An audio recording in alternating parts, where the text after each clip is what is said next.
One of the most important aspects of the drawings is actually be able to measure things on the drawings. And that's where scales come in.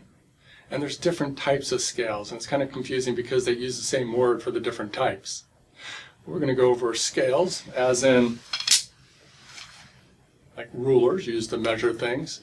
Scale of a drawing. And then, of course, graphic scales that appear on a drawing. Plus, we're going to touch upon one more thing, and that's direction. One of the first things we'll talk about is the architect's scale. And the architect's scale is based upon fractions of an inch. So you think about 1/2, 1/4, 3/4. Those are fractions, and the architect's scale is based upon them. So you're going to see things like 1/4 inch equals a foot, 1/8 inch equals a foot, and so on. When you look closely at a scale, you're going to find fine lines, finely spaced lines, and wider spaced lines. Those finely spaced lines are actually for inches. So in an architectural drawing, you can measure feet and inches. You're going to find that on every type of scale used. So you can use this on your plans, your building plans, your elevations, your sections, and your details. Everything that the architect and the structural engineer and mechanical and electrical, they're all using an architect scale. The next one is engineer scale. And engineer scales are based on tenths. So what they're going to say is that 1 inch equals 10 feet, 1 inch equals 20 feet, 1 inch equals 30 feet.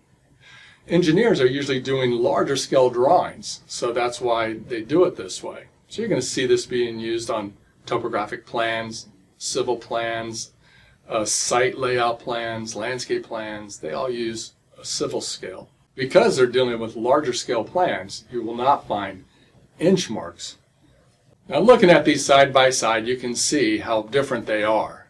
You know, with the civil scale on top, you know, with everything divided in tens, the architect scale on the bottom, everything fractions of an inch, and the inch marks. Let's go through an example real quick.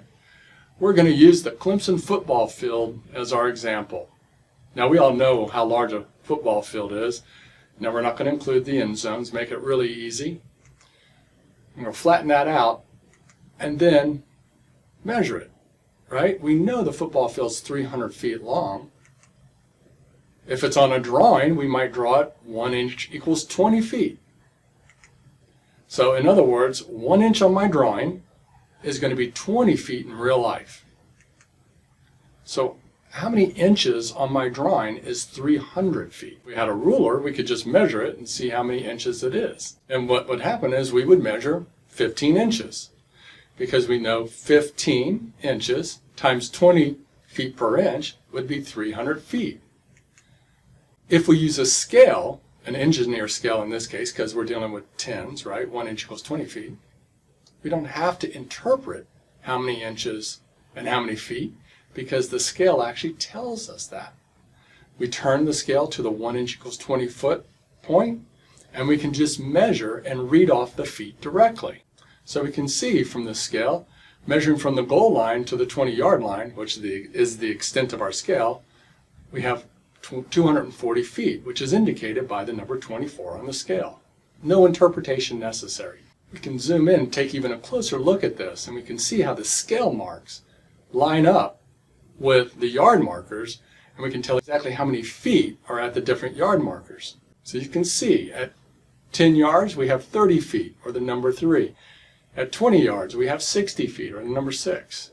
At 30 yards, 90 feet, the number 9, and so on. So that's how you use a scale to measure something. We pull back our ruler, then all of a sudden you're measuring 1.5 inches, 3 inches, and then you have to interpret. So scales just take out that interpretation. Now let's talk about a graphic scale.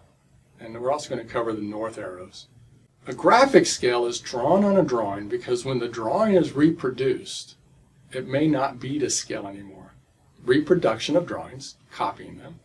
Sometimes they get smaller and sometimes they get larger. Sometimes we intentionally make them smaller and larger because drawings can come in sets that are really large and drawings can come in sets that are smaller.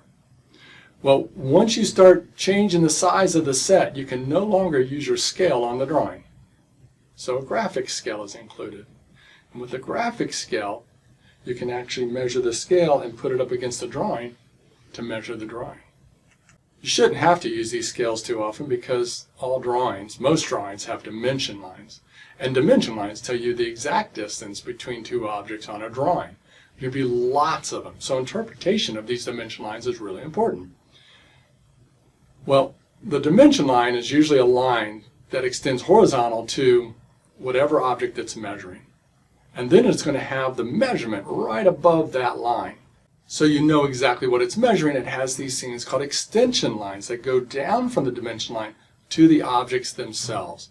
Normally they don't actually touch the objects, or a little bit off of the objects, but those extension lines truly define the dimension of the object.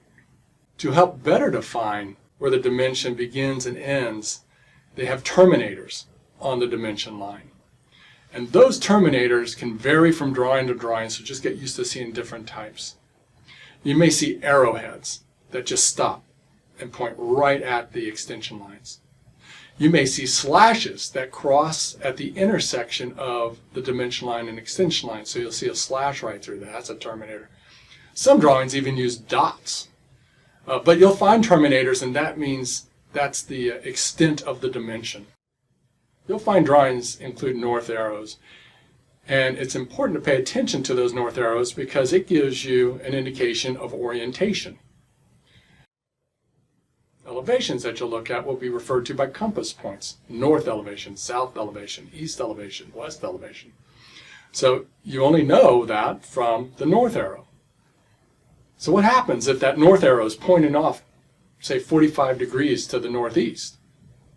Well, in that case, what they'll probably do is say true north and have one north arrow, and then they'll say plan north and have a different north arrow so that you'll know which side is north, south, east, and west. They use compass orientation for descriptions in drawings. They're talking about the side you are standing on, not the direction you are looking. So if you're standing on the north side of the building looking at an elevation, which means you're looking south, you're looking at the north elevation because it is on the north side of the building.